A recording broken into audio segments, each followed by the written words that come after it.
Okay, now we know about this scene. That famous tarp that was blown over, that made that you could not see Ben Affleck's form sitting on top of the gargoyle at police station. But now that tarp will be taken away.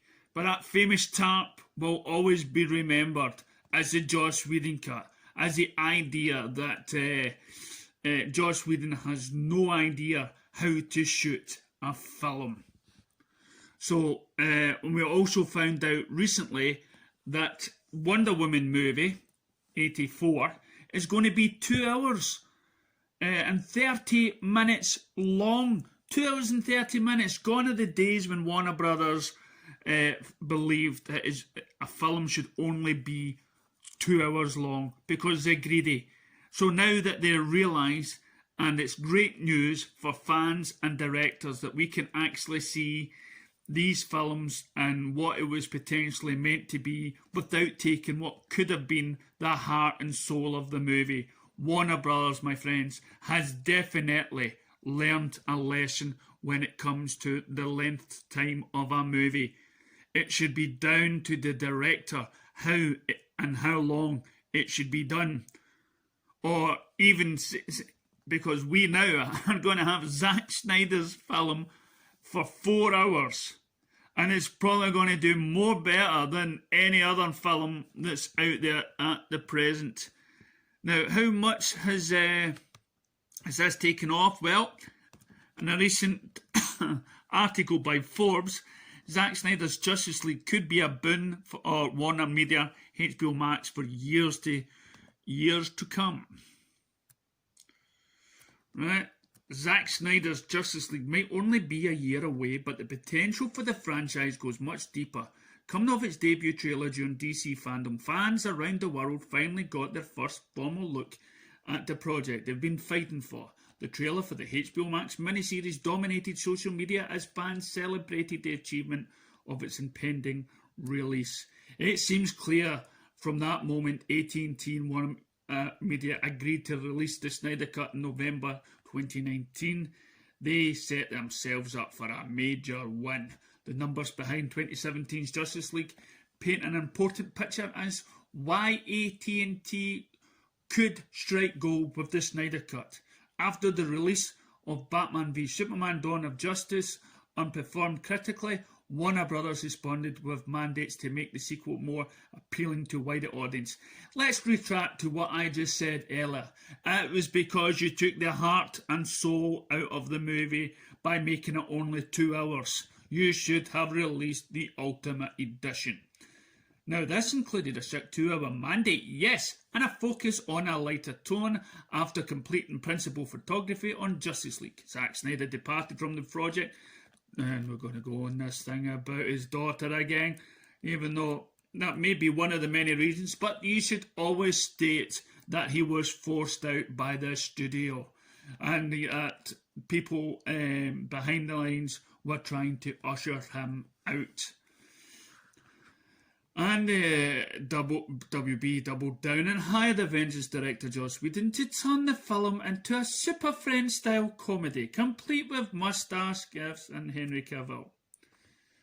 But by the end of shooting, the film's production cost ballooned to an estimated $300 million. A huge chunk of that cost was in massive and puzzling reshoots, which didn't pay off at the box office.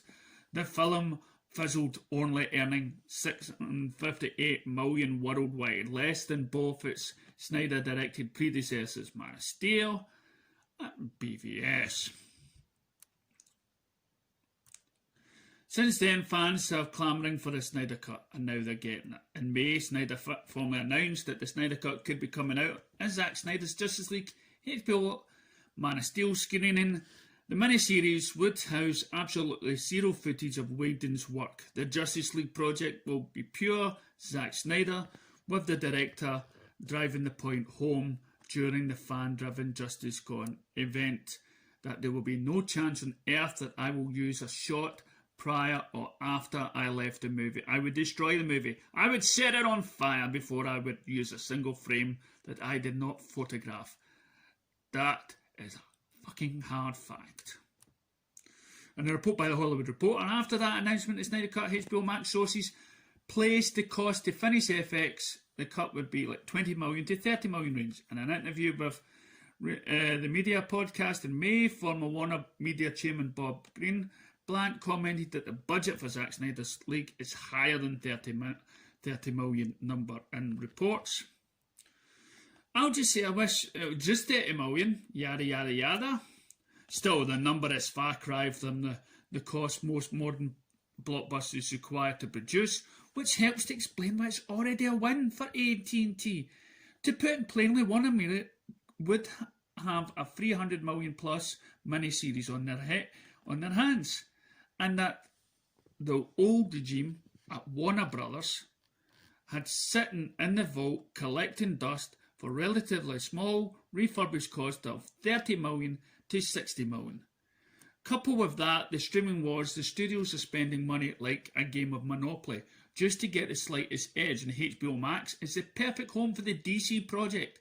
HBO Max needs to be a crown jewel of its own to compete with the likes of Disney+, Netflix, Hulu and others, and the Snyder Cut fulfills that, not just for 2021, but possibly beyond. The numbers aside, the fans also want a huge part of the story. After all, there'd be no Zack Snyder's Justice League without release the Snyder Cut movement.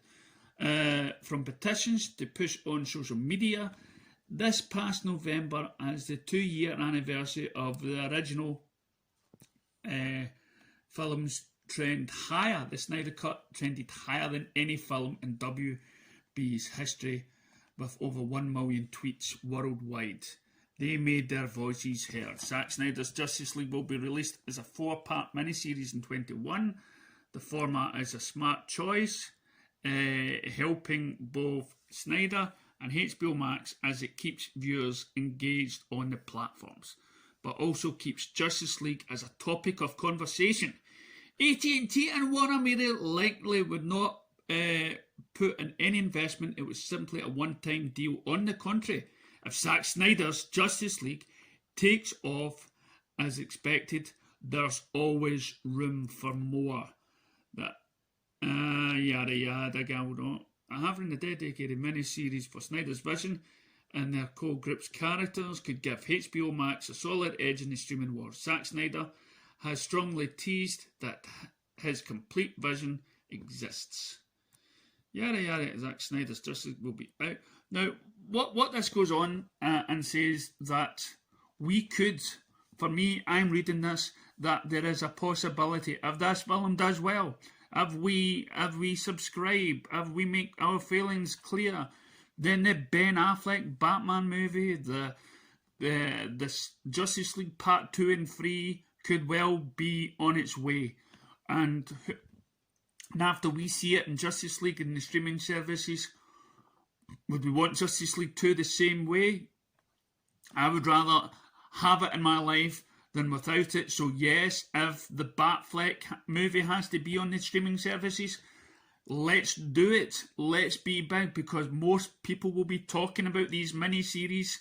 They'll be talking about it more than if it was just released in movie format. So let us know what you guys think at home. It's a great time to be a DC fan. Thank you. This has been DC Beyond.